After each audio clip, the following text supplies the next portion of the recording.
Hello everyone, Jio reference সিরিজে আমরা প্রথম ক্লাসে শিখেছি কীভাবে জিসি পয়েন্টের মাধ্যমে জিও রেফারেন্স করতে হয়। দ্বিতীয় ক্লাসে শিখেছি আমরা ইমেজ টু ইমেজ কীভাবে জিও রেফারেন্স করতে হয়। আজ আমরা শিখব vector data to raster data কীভাবে জিও রেফারেন্স করে। এই প্রসেসকে আবার স্পেশাল অ্যাডজাস্টমেন্টও বলে থাকি। তো আমরা প্রথমে আমাদের প্রজেক্টে চলে যাব। প্রজেক্টে যাওয়ার পর আমরা আমাদের যে ডেটা রয়েছে সেই ডেটাটাকে আমরা অ্যাড করে নেব।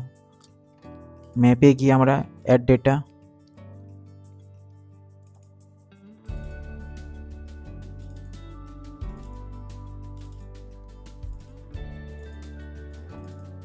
আমরা ডেটাটাকে অ্যাড করে নিয়েছি। অ্যাড করে নেওয়ার পর ডেটাটাকে আমরা হলো করে দেবো। হলো হয়ে গেছে।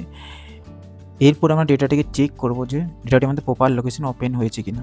দেখতে পাচ্ছ এখানে ডেটার সাথে কোনো রকম কোনো ম্যাচ নেই খাসড়ার।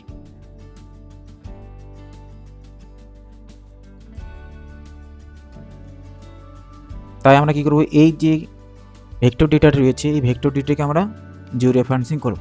তো আমরা এখানে একটি ভিলেজ ম্যাপ নিয়েছি, তোমরা চাইলে যে কোনো খাসড়া ম্যাপ ইউজ করতে পারো, যে কোনো ভেক্টর ডেটাও ইউজ করতে পারো। তো আমরা ভেক্টর ডেটাটাকে প্রপার জিও রেফারেন্স করার জন্য আমাদের স্পেশাল কিছু রেফারেন্স দরকার হতে পারে। তোমার কাছে এই ভিলেজ বাউন্ডারির স্যাম্পলিং ডেটা থাকতে পারে, বা তোমার কাছে জিসি পয়েন্ট থাকতে পারে। আমাদের কাছে জিসি পয়েন্ট রয়েছে, তাই জিসি পয়েন্টগুলো আমরা একটি একটি করে পুট করব যে এই ভিলেজটি প্রপার লোকেশন কোথায় রয়েছে।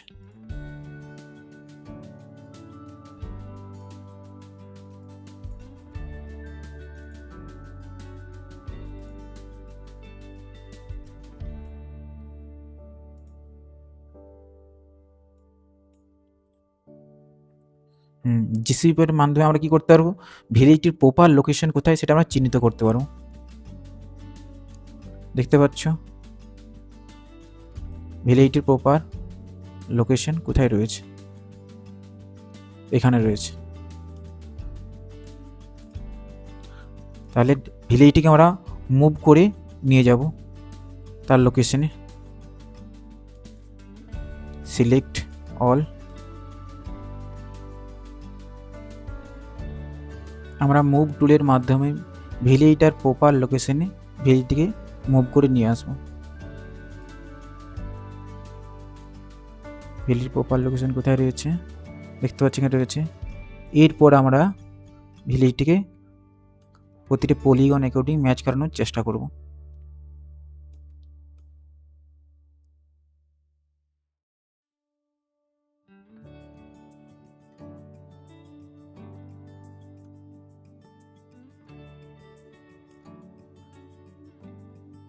দেখতে পাচ্ছ তোমরা প্রত্যেকটি পলিগন কীভাবে ম্যাচ করছে। পুরাপুরি ম্যাচ হবে না, আমাদের চেষ্টা করতে মুভ টুলের মাধ্যমে মুভ করে, রোটেশন করে বা স্কেল কম বেশি করে যতটা সম্ভব ম্যাচ করানোর। কারণ আমরা যতটা ম্যাচ করতে পারবো ততই আমাদের কম পয়েন্টের প্রয়োজন হবে পয়েন্ট সেট করার সময়। দেখতে পাচ্ছ সেট হয়ে গেছে। এরপরে আমরা একটি একটি করে পয়েন্ট লাগিয়ে স্পেশাল অ্যাডজাস্টমেন্ট প্রসেসের মাধ্যমে পুরো ভিলেজটিকে আমরা সেট করব। তো এবারে আমরা স্পেশাল অ্যাডজাস্টমেন্ট প্রসেস চলে যাব। স্পেশাল অ্যাডজাস্টমেন্ট করার জন্য আমাদের এডিট টুলে যাওয়ার পর এডিটর টুল গ্যালারি, তারপর ট্রান্সফর্মে যাওয়ার পর এখানে দেখতে পাচ্ছ ট্রান্সফর্ম মেথডে অনেকগুলো মেথড তোমরা দেখতে পাবে। তার মধ্যে রাবার সিটিং আমরা মেথডে কাজটি করব। রাবার সিটিং মেথড আমরা এই কারণ নিয়ে থাকি, কারণ রাবার সিটিং মেথডে আমরা ম্যাক্সিমাম টু ম্যাক্সিমাম পয়েন্ট আমরা সেট করতে পারবো, এবং সাথে সাথে রিডিউ আন্ডু করে আমরা তাকে দেখে নিতে পারবো যে পয়েন্ট লাগানোর ফলে ডেটাতে কোনো রকম কোনো সমস্যা হচ্ছে কি না। এরপর আমরা একটি একটি করে পয়েন্ট লাগাবো। অ্যাড নিউ লিঙ্ক পয়েন্ট, এবার পয়েন্ট সেট করব। দেখতে পাচ্ছি এই পয়েন্টটি সামান্য মুভ হবে।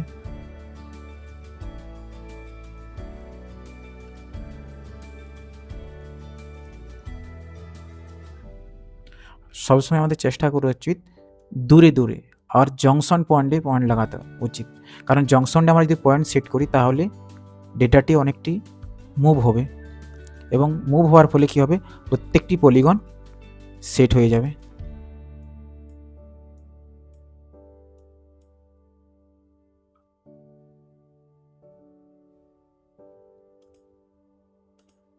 আমরা পয়েন্ট সেট করেছি। এরপর আমরা ট্রান্সফর্ম করব। দেখতে পাচ্ছ ট্রান্সফর্ম করার পরে কি হচ্ছে, আমাদের যে ভেক্টর ডেটা রয়েছে কীভাবে মুভ হচ্ছে। এরপরে যদি প্রয়োজন হয় তোমরা আবার পয়েন্ট লাগানোর, তাহলে তোমরা পয়েন্ট সেট করতে পারো। একটু নিচের দিকে নেমে আসবে,